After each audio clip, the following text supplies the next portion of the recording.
En este video vamos a socializar la resolución del problema 1 de la actividad 2, en la que se tenía un prisma cuyas aristas eran 6 centímetros, medían 6 centímetros, dos de ellas, y la otra 8 centímetros, y la de 8 centímetros se empieza a prolongar, a alargar una cierta cantidad X, y se decide analizar el volumen f de X del prisma conforme se prolonga esa longitud. Entonces, en principio, para analizar la resolución del problema basta con empezar pensando en qué es un prisma recto rectangular.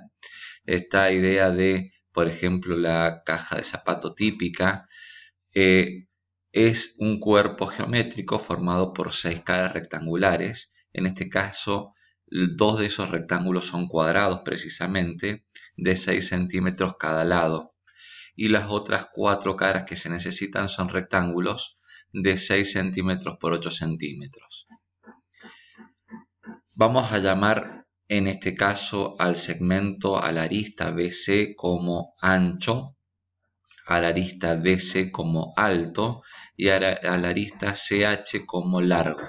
Cabe destacar que como el prisma se puede poner en distintas posiciones, hablar de ancho, alto y largo es relativo, puede considerarse este como alto o este como alto, dependiendo de la posición en la que estemos visualizando a la figura.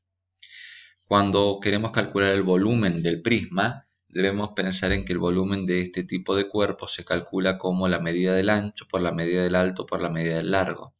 Es decir, en este caso puntual, si el ancho mide 6 centímetros, el alto 6 centímetros y el largo 8 centímetros, el volumen será 6 centímetros por 6 centímetros por 8 centímetros, es decir, 288 centímetros cúbicos.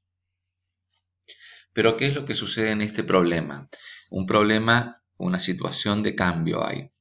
¿Cómo se pueden visualizar las variables y cómo se relaciona en términos de dependencia y de correspondencia? Recordemos que para hablar de función debemos hablar de una relación entre dos conjuntos. En este caso va a ser las medidas de lo que yo esté prolongando mi largo y el conjunto de los volúmenes posibles, valores de volumen posible que va a tomar el prisma. Entonces digo, ¿cuáles van a ser mis variables? ¿Qué es lo que está cambiando? Si bien hay muchas cosas que cambian en este prisma, solamente el problema pide que analicemos dos de ellas. Por un lado, se está prolongando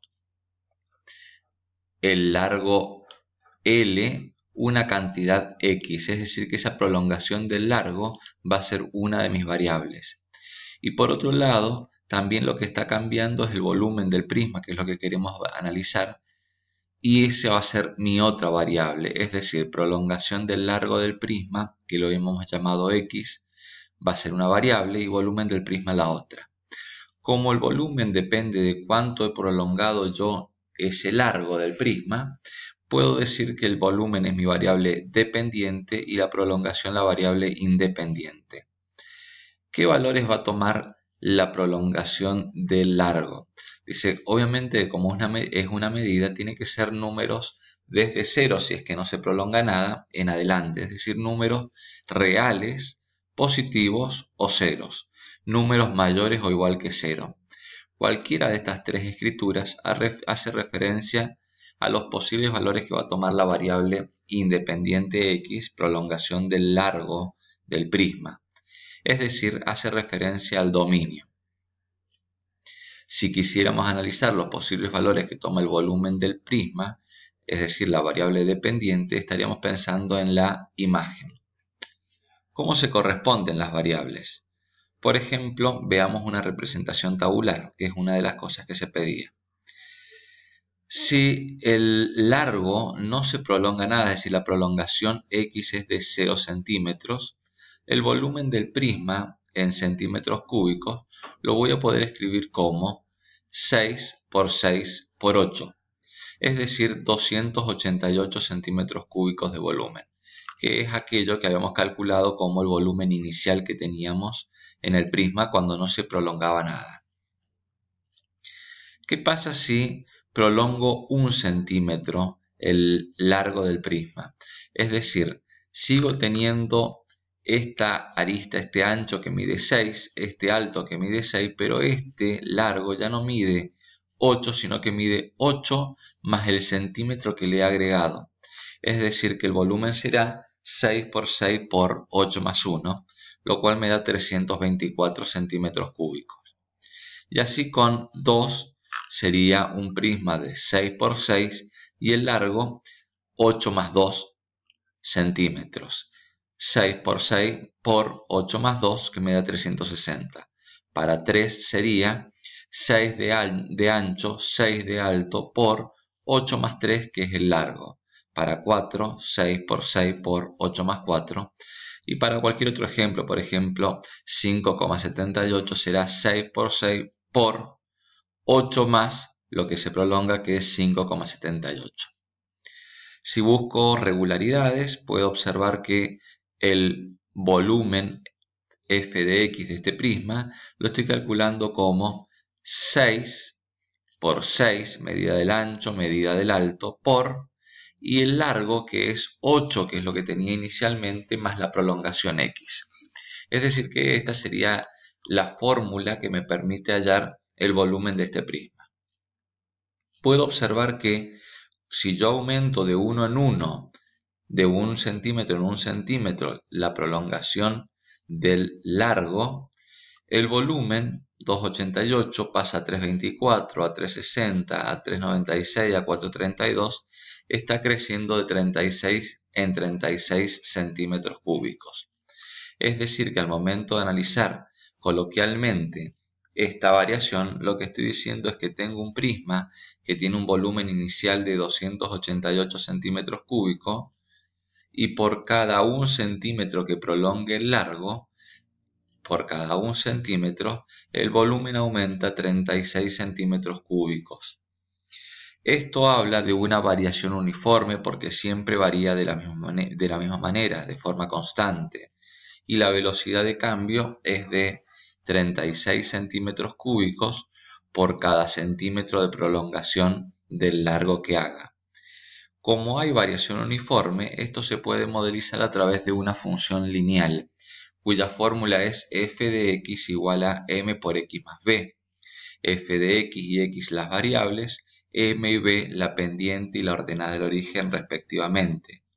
Ahora, la fórmula a la que hemos llegado no tiene esta misma forma en principio, pero si yo empiezo a hacer procesos algebraicos y reducirla, debemos llegar a algo de este tipo.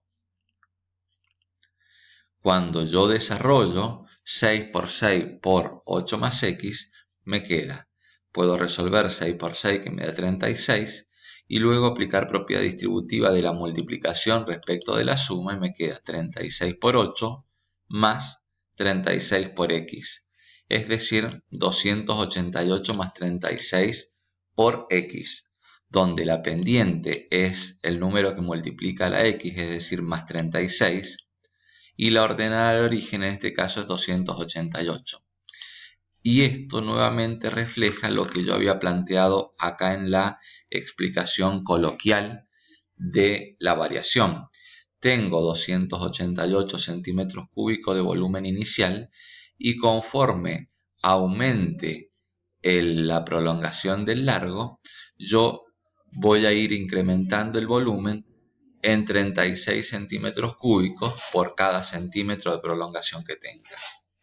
Luego se pide que representemos gráficamente la situación, es decir, en el eje de las abscisas la variable independiente, que es prolongación del largo del prisma en centímetros, y en el eje de ordenadas el volumen del prisma en centímetros cúbicos. Obviamente que en el eje de abscisas la escala que he tomado es de 1 en 1, porque era los valores que había tomado yo en el eje, en la tabla de valores. No tiene sentido pensar de 1 en 1 en la escala del eje de ordenadas, dado que el primer valor representativo, el volumen inicial, era de 288. Es decir, que tendría que hacer 288 marquitas. En este caso, si observan, haciéndolo de 36 en 36, obtenemos los valores representativos que aparecían en la tabla de valores. Entonces digo, Uno de los puntos, recordemos que como hay variación uniforme, con 2 puntos alcanza para representar esto. Yo he representado 4. La primera situación indicaba que para cuando no se prolongaba nada, es decir, para cuando x era igual a 0, el volumen era de 288 centímetros cúbicos. Esto sería este puntito que aparece acá. Cuando la prolongación es de 1 centímetro, el volumen es de 324, es decir, deberíamos subir hasta acá. Si tengo 2 centímetros de prolongación, el volumen es de 360, y si tengo 3 centímetros de prolongación, el volumen es de 396. Ahora bien, la gráfica no son solamente estos puntos, sino que esto sigue infinitamente, e incluso la prolongación podría ser de 0 a 1 cualquier número, de 1 a 2 cualquier número, y así. Son todos los números reales mayores o igual que 0. Por lo tanto, la representación gráfica será una semirrecta que parta desde este punto y siga esta dirección. Por lo tanto, cuando yo piense en la gráfica, lo que tendré será algo que no termina, una semirrecta. Ahora bien,